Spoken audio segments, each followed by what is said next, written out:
Shalom. Ibrani pasal 3 ayat 1 itu adalah satu-satunya teks dalam perjanjian baru yang menyebut Yesus sebagai rasul. Apa maknanya rasul? Rasul itu dalam bahasa Yunani adalah apostolos, artinya utusan. Dan kata apostolos ini merupakan terjemahan dari bahasa Ibrani seliyah atau bahasa Aram selika. Banyak orang-orang yang tidak mengerti iman Kristen kemudian mempertentangkan gelar rasul ini dengan keilahian Kristus.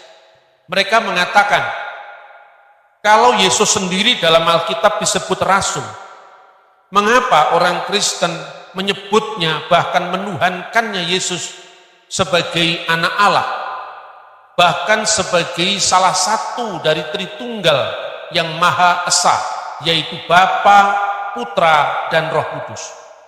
Saudara-saudara, sekarang ini adalah era lintas agama, dan di era ini kita didukung oleh segala macam kemudahan alat komunikasi, secara khusus di era revolusi industri yang keempat. Oleh karena itu, apa yang dahulu tidak mungkin kita capai, sekarang hanya dalam detik Anda bisa browsing atau Anda bisa googling di alat kita ini, di HP kita masing-masing ini, dengan hanya modal uang pulsa 50 atau 100 ribu, Anda bisa menjelajah dunia untuk mengunjungi perpustakaan-perpustakaan besar dunia yang salah satunya menyimpan teks-teks asli kitab suci. Oleh karena itu, era ini tidak bisa lagi kita memaksakan paradigma kita untuk menilai orang lain. Begitu juga tidak mungkin kita dinilai dari paradigma orang atau agama lain.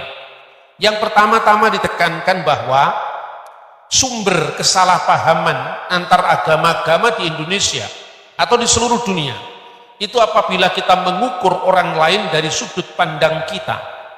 Kita pun juga tidak perlu mengintervensi tafsiran atau kitab suci dari agama orang lain, tetapi juga adalah hak jawab kita sebagai seorang Kristen ketika Alkitab kita, ketika iman kita diintervensi oleh orang atau agama lain. Salah satu contoh yang saya sampaikan adalah tentang gelar rasul ini. Saudara-saudara, kita tahu bahwa sebenarnya Islam itu sangat menghormati Isa Al-Masih yang disebut sebagai Yesus Kristus dalam bahasa Yunani. Tetapi perspektif Islam, perspektif Yahudi, perspektif Kristen tentang satu peristilahan itu berbeda satu sama lain, meskipun kadang-kadang memakai istilah yang sama. Lebih-lebih karena baik orang Yahudi, Kristen di satu pihak dan orang Muslim itu memiliki sumber kebudayaan yang sama, yaitu kebudayaan Timur Tengah. Nah, oleh karena itu di dalam Yahudi ada istilah nabi, dalam Islam ada istilah nabi, dalam Kristen ada istilah nabi, dalam Islam ada istilah Injil, dalam Kristen pun ada istilah Injil. Justru karena kesamaan-kesamaan istilah itu, makanya orang mencoba memahami istilah yang sama dari perspektifnya, seperti kata rasul tadi, saudara-saudara. Berbeda misalnya hubungan antara orang Kristen dan orang Hindu, atau orang Kristen dan orang Buddha, atau orang Kristen dengan orang Konghucu. Karena agama-agama ini tidak mirip satu sama lain, maka di sana tidak ada tabrakan terminologi. Karena dalam Konghucu tidak ada istilah rasul, di dalam Buddha tidak ada istilah rasul atau nabi, yang ada misalnya Buddha atau Sakyamuni. Meskipun saudara-saudara, kita ini memiliki peristilahan-peristilahan yang sama, tapi maknanya berbeda. Oleh karena itu, misalnya saya berikan contoh. Kalau di dalam agama Islam, yang disebut nabi itu biasanya ditafsirkan begini atau dimaknai begini.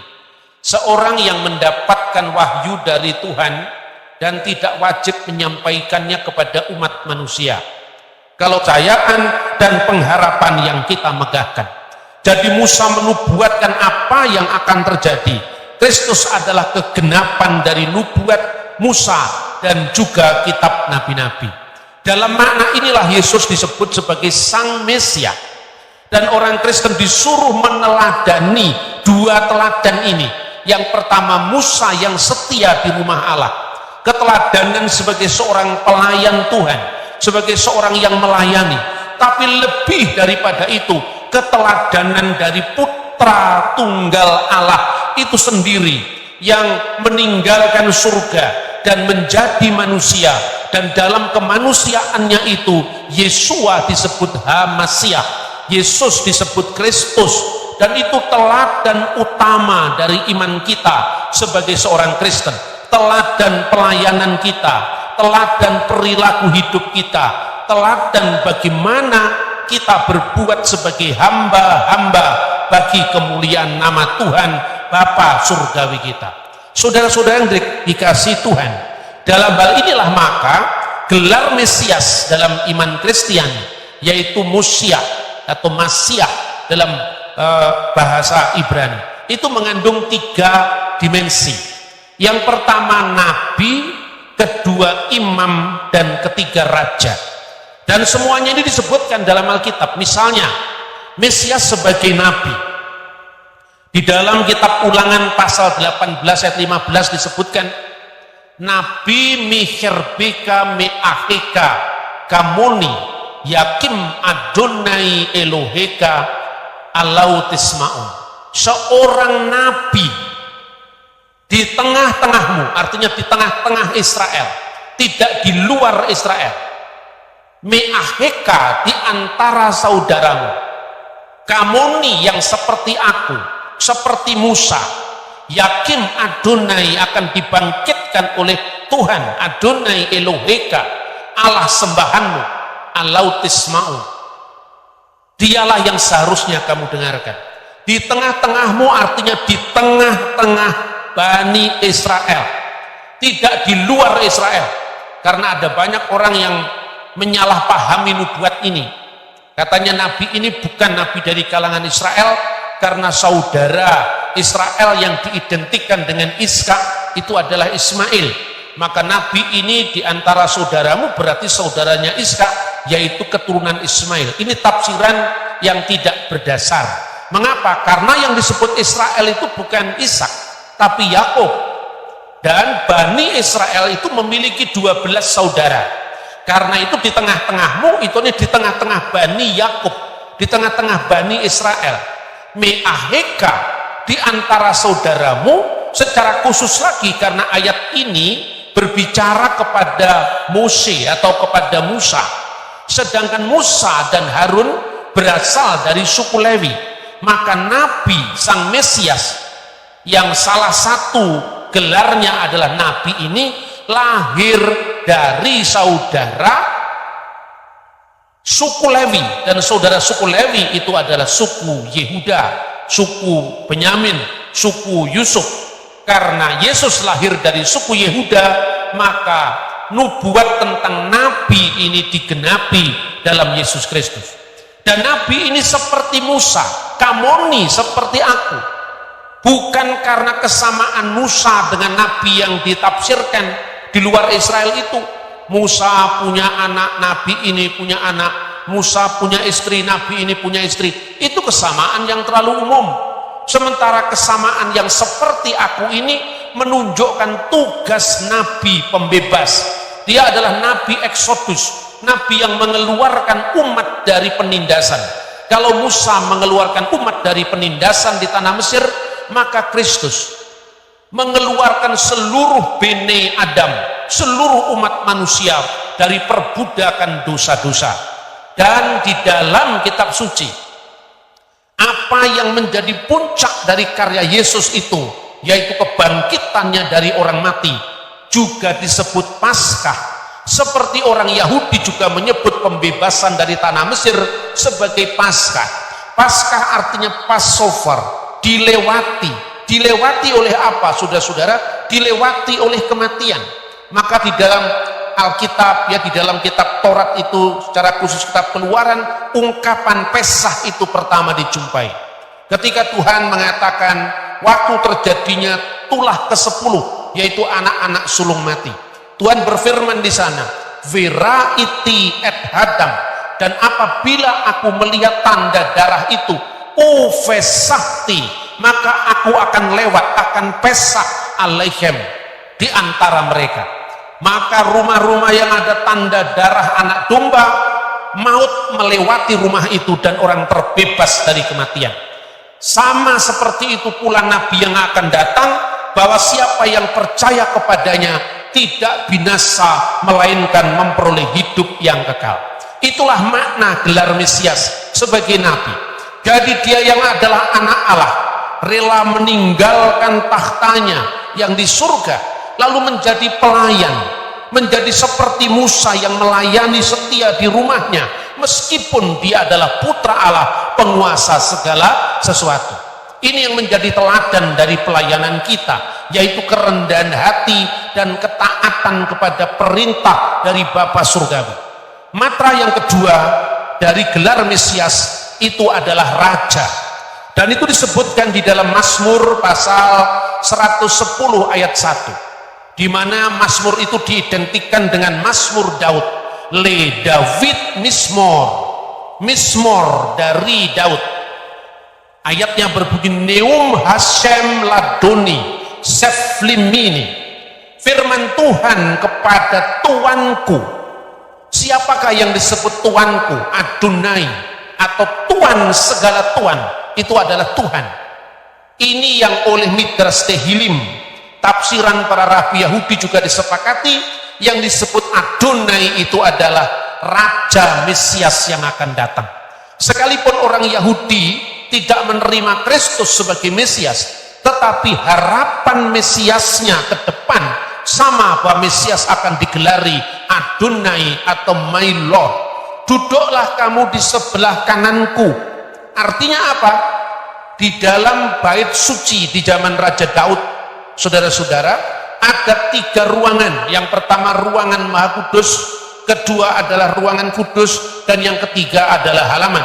Di ruangan Maha Kudus itulah sebelah kanannya tahta Daud. Jadi artinya ini Mazmur kerajaan.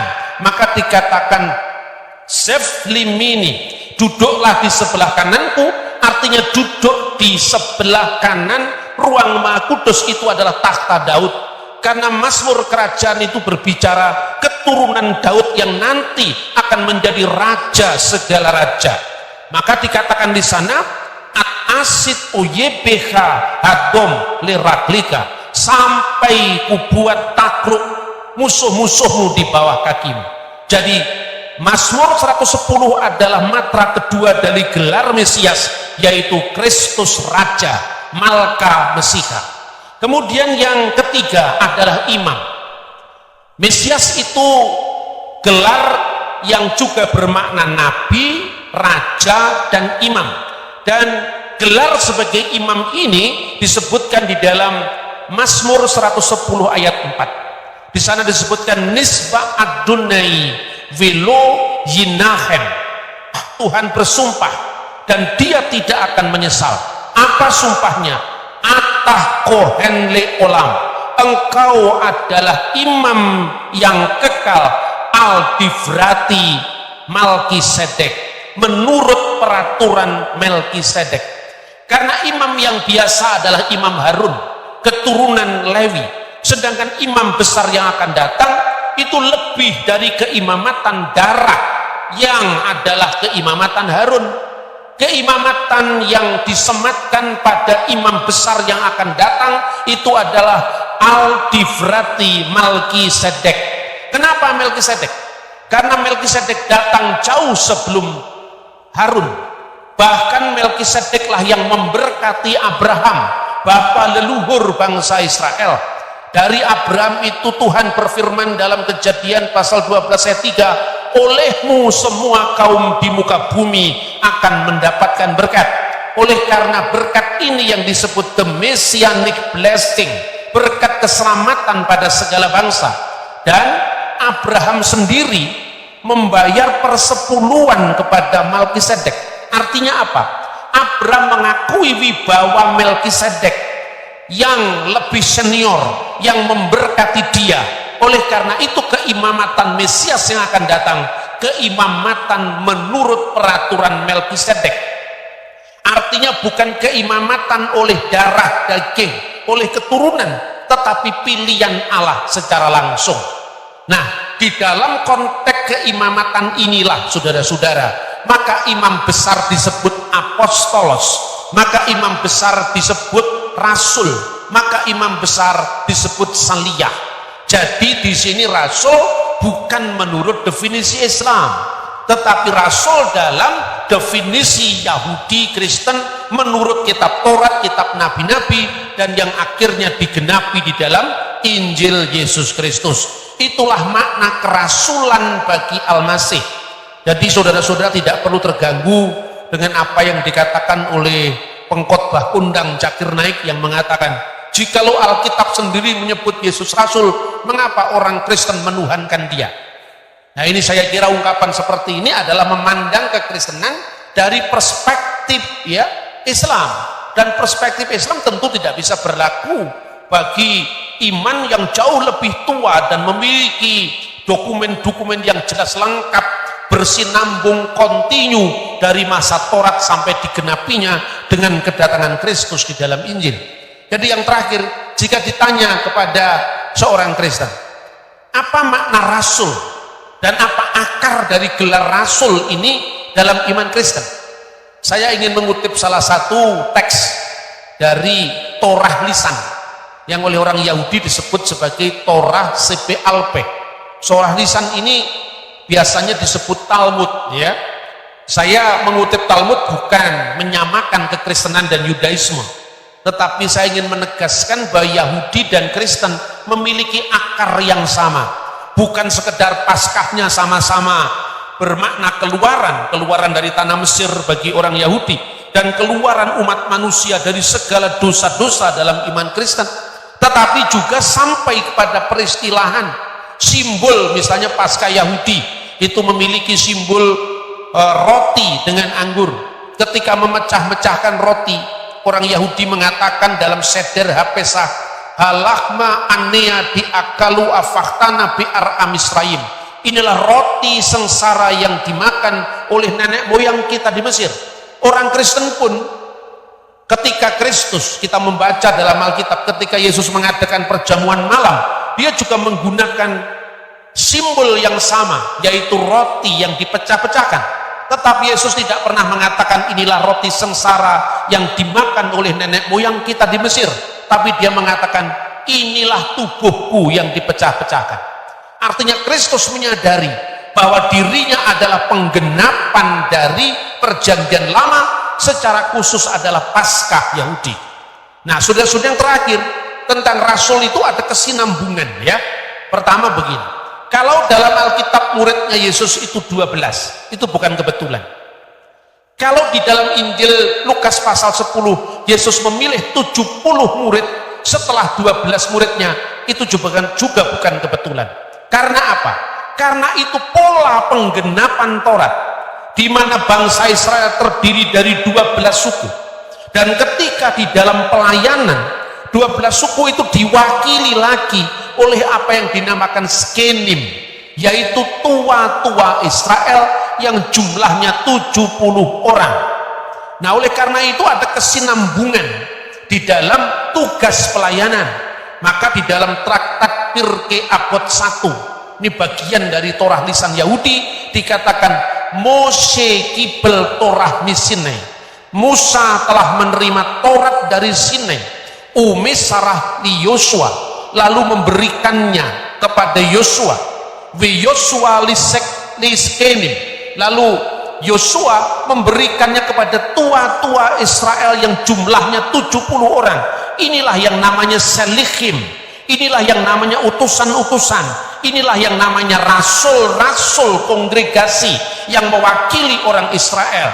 Lalu setelah itu dikatakan uskenim linibiim, lalu rasul-rasul atau tua-tua itu memberikannya kepada nabi-nabi.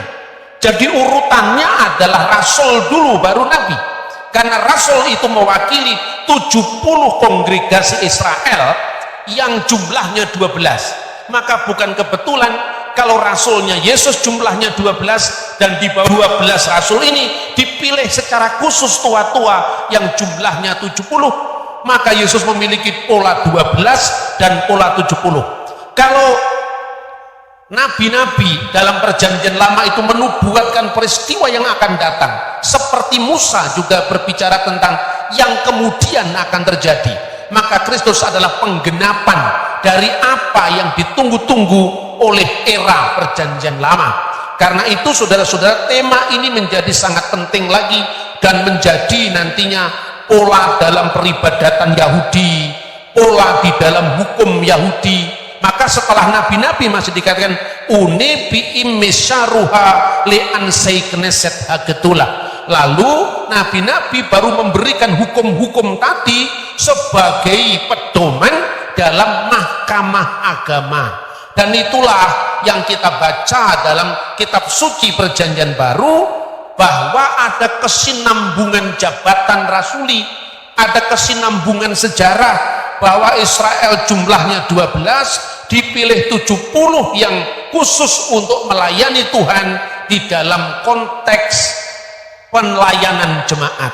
Dan yang terakhir, Kristus adalah imam besar perjanjian baru. Kalau imam besar yang lama, mereka biasanya setiap tahun membawa korban binatang dipersembahkan kepada Allah. Tetapi imam besar perjanjian baru satu kali memberikan dirinya sendiri sebagai korban semesta bagi seluruh umat manusia yang percaya kepadanya. Iman Kristen itu bukan sekedar klaim tentang sebuah pewahyuan. Iman Kristen adalah sejarah yang panjang, yang saling kait-mengait, sambung bersambung tanpa putus, dari nubuat kepada penggenapan, dari simbol-simbol kepada hakikat, dan hakikat atas semuanya itu adalah Yesus Kristus yang adalah imam, nabi, dan raja. Sungguh besarlah rahasia ibadah kita, Tuhan yang telah menyatakan dirinya sebagai manusia dan tinggal di antara kita, dan kita telah melihat kemuliaannya, yaitu kemuliaan yang diberikan kepadanya sebagai putra tunggal Bapa, penuh kasih karunia dan kebenaran. Teladan kita bukan sekedar Musa yang setia di rumah Tuhan, tetapi teladan kita juga adalah teladan segala teladan, nabi segala nabi, raja segala raja, imam segala imam, yaitu imam besar perjanjian baru. Maka keimamatan ini mengikat gereja, karena itu sangat penting dalam konteks upacara korban. Dan korban Kristus adalah sekali untuk selama-lamanya bagi setiap orang yang percaya kepadanya. Segala kemuliaan bagi Bapa dan Putra dan Roh Kudus, sekarang dan selalu serta sepanjang segala masa.